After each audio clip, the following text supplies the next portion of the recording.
Hey guys, this is Chris from AndroidPIT.com. Today we are here with the best that Samsung has to offer in the Galaxy S5 and Google's own reference device, the Nexus 5. So let's take a look head to head and see what we can see.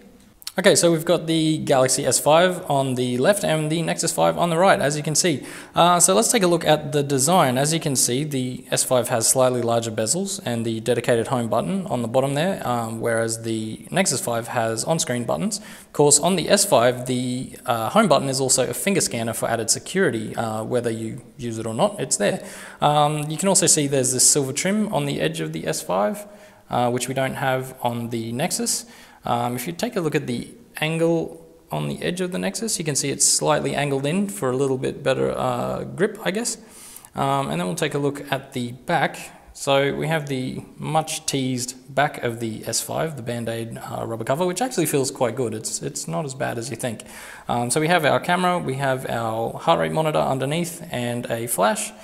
On the back of the Nexus 5, we obviously have the camera lens over to the side with the flash underneath, and no additional things like finger scanners or heart rate monitors on the Nexus.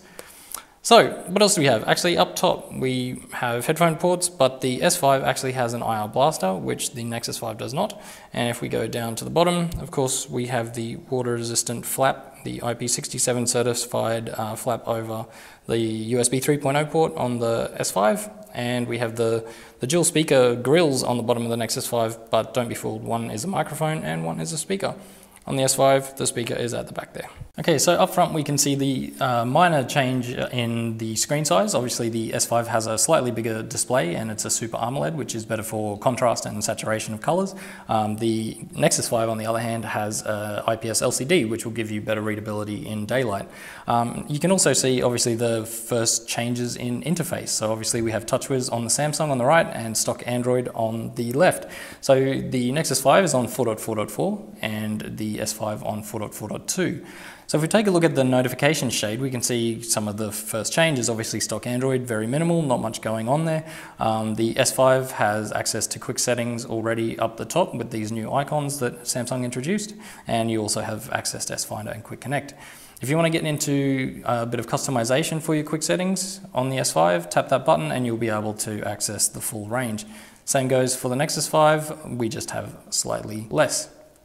Okay, so let's take a look at our dedicated home screens. So you can actually see a bit of the TouchWiz lag there as well. So Samsung has the My Magazine UX, which is dedicated screen for all your news, a la Flipboard, and we have the Google Now on the Nexus 5. Of course, you can also access Google Now on the S5.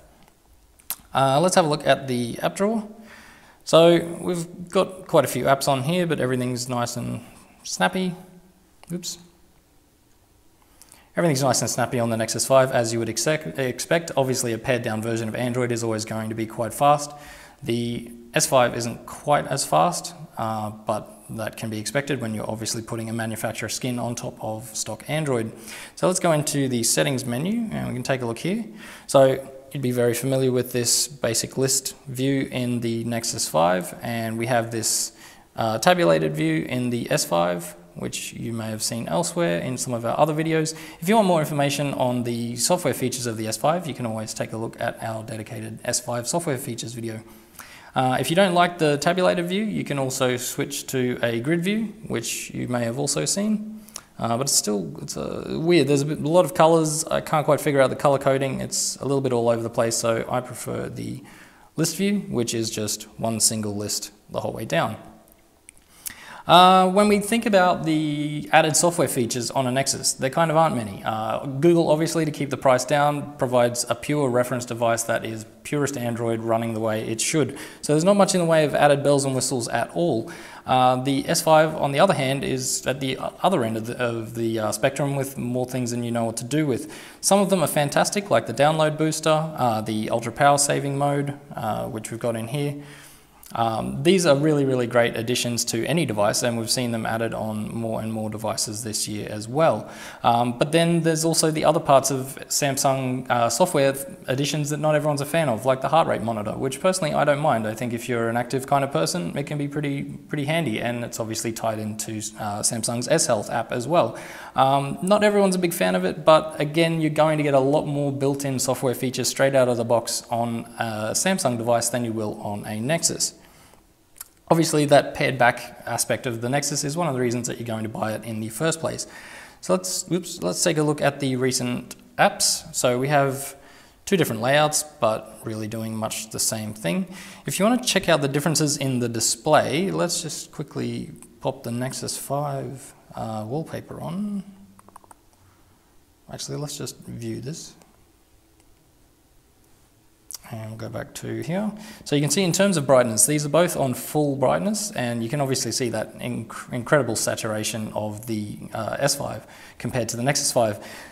Again, while it may seem great, maybe these colors are a bit too much for you. I find the Nexus 5 screen to be a little bit pinkish, and I find the S5 to be a little bit cooler, but for me, these colors are just a bit over the top, and I don't really want to look at them all the time.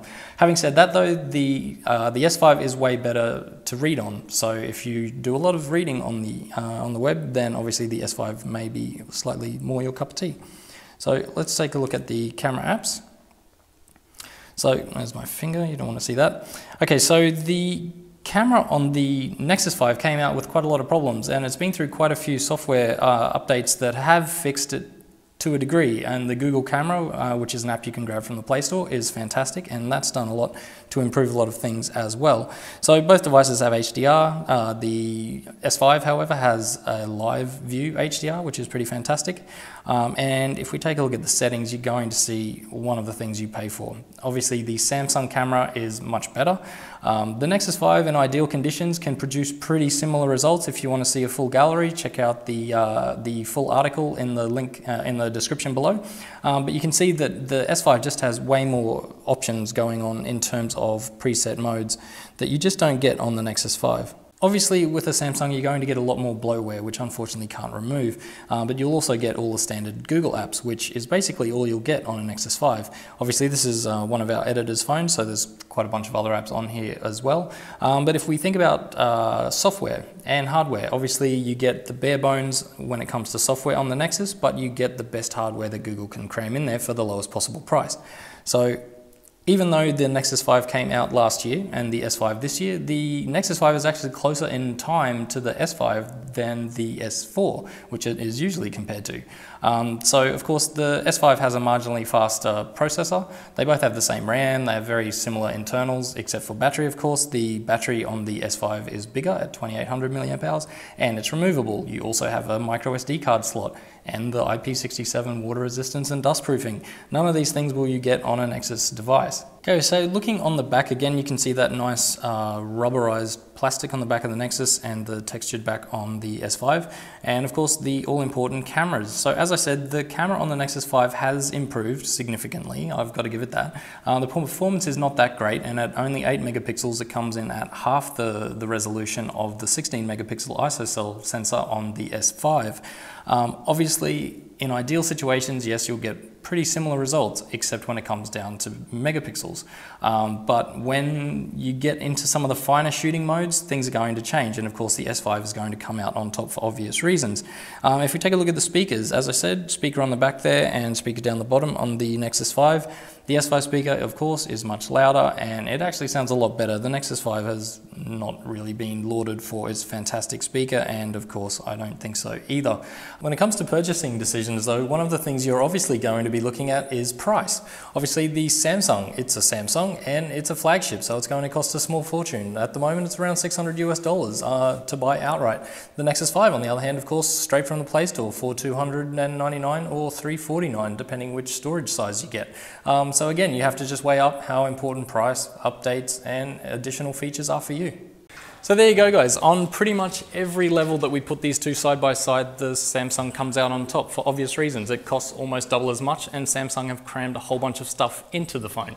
But as with most things when it comes to stock Android and a manufacturer interface, you're going to know which phone you want long before you ever started watching this video. If you want faster updates, a Google phone, you want less bloatware, then lower price, you're going to go for the Nexus 5, and you already know that. If you like tons of software features, you want all these extra hardware additions, then of course Samsung is your king. And of course you also have micro SD and a better battery and a better camera and all these other things, but you're going to pay for them. So let us know in the comments which phone you prefer, why you like that phone, and of course don't forget to subscribe to the YouTube channel, check out all our usual social media channels, and check out the website. Till next time guys, this is Chris. See ya.